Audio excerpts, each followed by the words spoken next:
అందరికీ నమస్కారం అండి. జై గురుదేవ్ దత్తాత్రేయాయ నమః.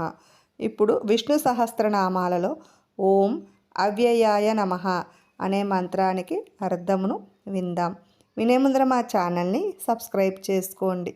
ఓం అవ్యయాయ నమః అంటే వినాశనము కానీ మార్పులు కానీ ఏమీ లేనివాడని అర్థం. తన వద్దకు చేరిన జీవులను వదలని వాడని, అలాగే తరగని వైభవం కలవాడైన పురుషోత్తమునకు నా నమస్కారము అని దీని యొక్క అర్థం అన్నమాట. అవ్యయాయ అంటే వ్యయము లేనివాడని చెప్పవచ్చును. ఎప్పుడు ఖర్చు లేనివాడికి ఎప్పుడూ వైభవమే కదా ఉంటుంది. అలాగే తన వద్దకు చేరిన జీవులకు మరలా పుట్టుకనేది లేకుండగా తన దగ్గరే ఉంచుకునేవాడైన ఆ పరమాత్మకు నా నమస్కారము అని దీని యొక్క భావం అన్నమాట.